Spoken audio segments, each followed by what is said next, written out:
Thinking back, I believe all this started with the disappearance of my girlfriend. We had an amazing connection, an intensity of spirit and love that felt, at all times, uplifting and warm. We didn't need words. We simply existed in a state of bonded happiness. I thought that, maybe, that bliss had kept me oblivious to the terrible things going on around me. But the more I learned, the more I realized that nothing bad had happened before she disappeared. And I don't mean that she left, or that I was unable to find her. I was standing outside a movie theater with her and an acquaintance that we'd run into by chance. I said something, he made a funny remark, she laughed, and then she was gone. Nothing remained but a slight breeze from the air, spilling into the place where she had been. The expression on my friend's face slowly dropped as he saw mine. This wasn't a joke, prank, or trick. She'd simply blinked out of existence. Standing there, we discussed what we'd seen in hushed tones. There were several disparate little groups of people walking in and out of the theater, but none had noticed. Surreptitiously, he and I circled the building, then made a run through the inside. Eventually, we had no choice but to return to our homes, and hope that we'd imagined the whole thing. But hours passed, then a day, and then a week. Nobody had seen or heard from her. I called her parents, but I never got an answer. I went around to their place, which I vaguely remembered from a holiday visit sometime in the past. Peering in the windows, I saw the dining room that I had remembered, replete with furniture and settings. But the rest of the house was completely empty. Had they moved out? If so, why was the dining room still furnished? I looked around for passerby, but the quiet suburban street sat desolate and lonely. I went by her work next. The grocery store and the bakery department in which she worked ran lively with bustling energy. I watched random strangers picking out fruit and vegetables in the produce section, oddly relieved to be surrounded by life again. The streets of our hometown had been feeling increasingly deserted, but I'd only truly recognized that creeping sense of isolation once it had been lifted. Here, then, everything was fine. Life was proceeding as normal, save for the absence of my girlfriend.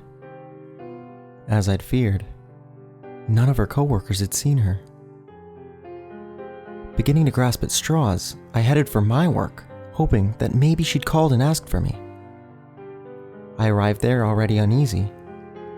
I recognized the building, certainly, but the area had the same vague aura of quiet emptiness that had surrounded her parents' house. With a dark pit tightening in my stomach, I peered in the front windows. Oh, the front desk sat within, along with all of the pictures on the walls I remembered. I shook my head and laughed quietly at myself. It must have been the weekend. Of course nobody was there. Pulling out my keycard, I accessed the side door, intent on checking my work phone messages. If she'd called...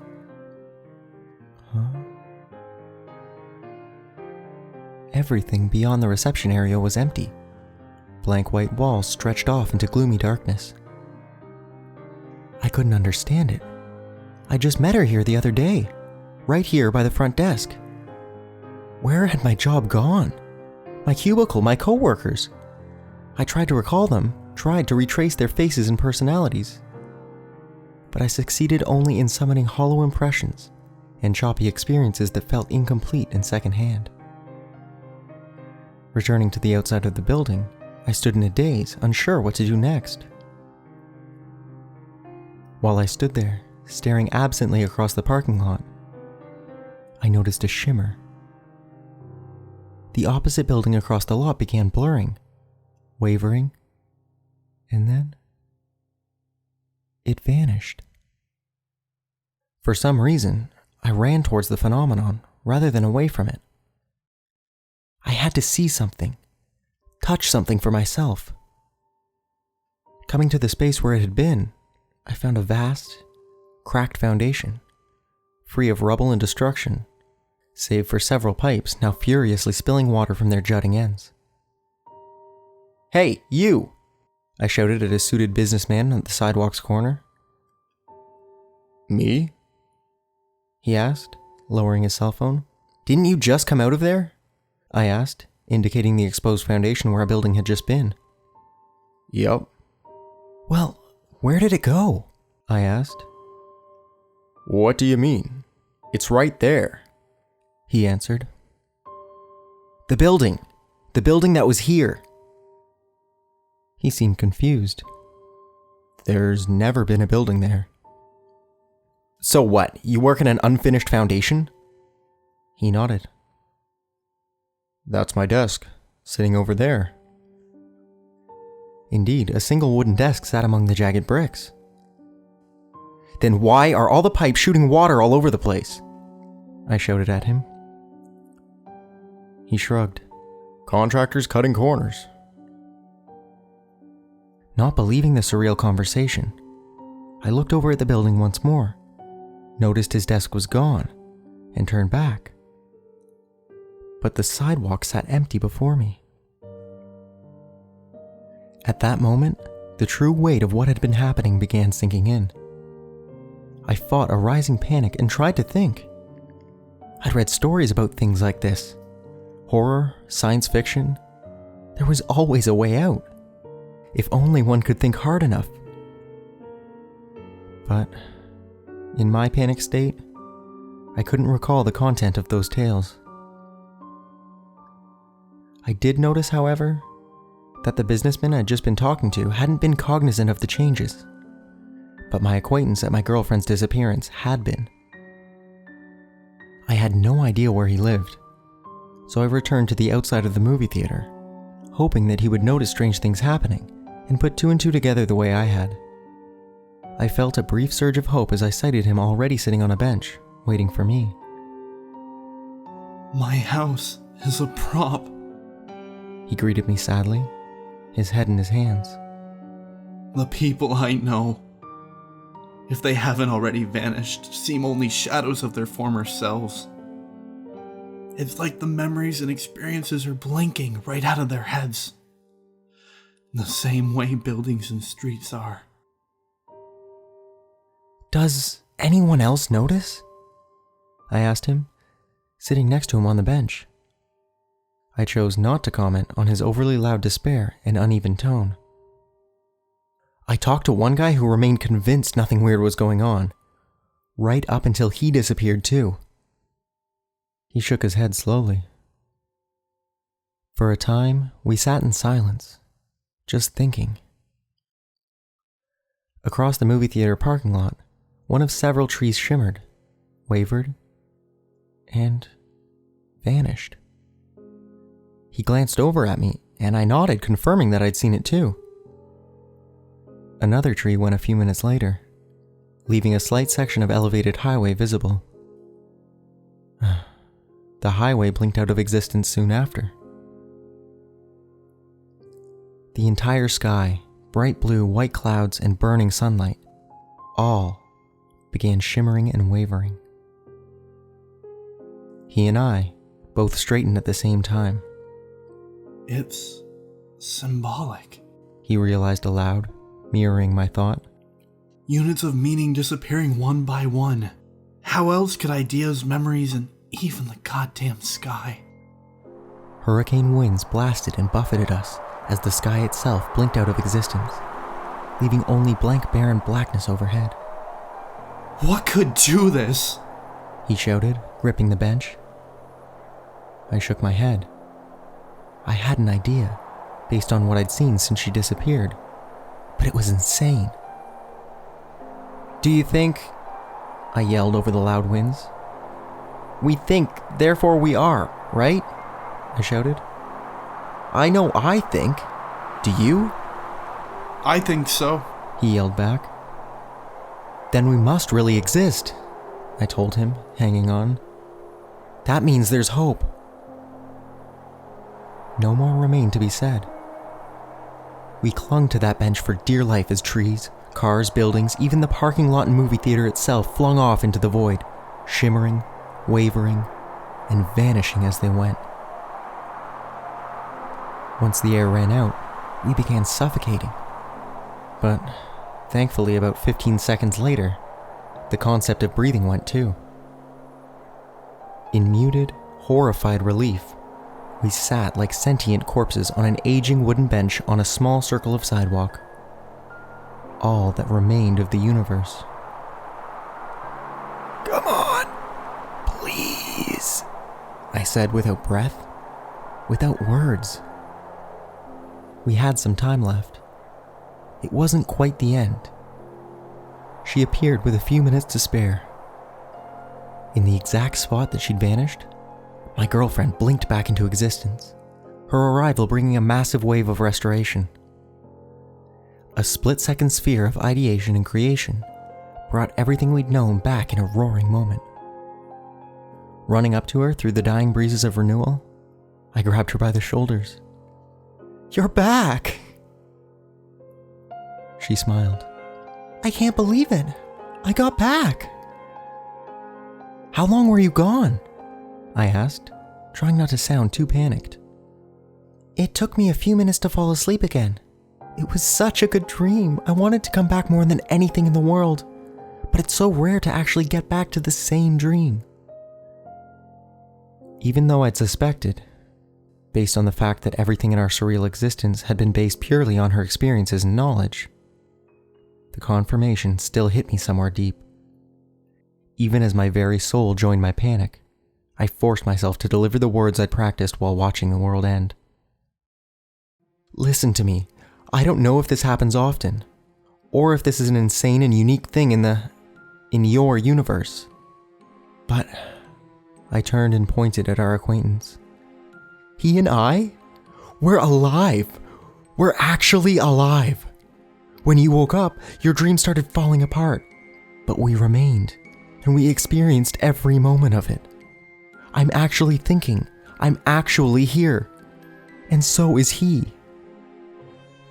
She looked back and forth between us, the impact of my words slowly sinking in. "But how?" "I don't know," I told her, trying to get the emotion just right so that she would truly believe. "Maybe there are more wonders in life than we can possibly know. Maybe you dreamed us into existence. Maybe we were already out here, souls waiting to be born, but your dream universe caught us and pulled us in. But we're here, and I can't begin to describe the horror waiting for us after you're gone." "Souls waiting to be born?" she asked, dazed. "That's not it." I frowned in askance. She looked me in the eyes. "You died. You both died. That's why I was so happy to dream about you, to be with you again." Oh, despair settled across my shoulders, and I slumped. She looked away. "This was my favorite memory. Just a nice day before the accident." Our mutual acquaintance stood sadly. What does that mean for us? Being dead?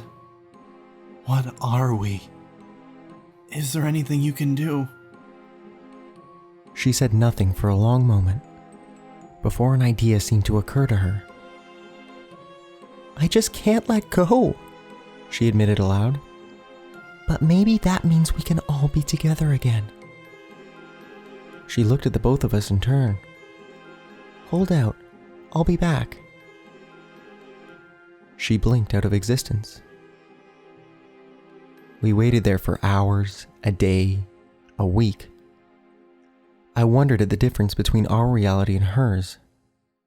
She'd said it had taken a few minutes for her to fall asleep again. Whatever she was doing, I hoped it would be quick, or else we wouldn't be there when she returned. We sat watching the world die for a second time, waiting in quiet hope and silent terror.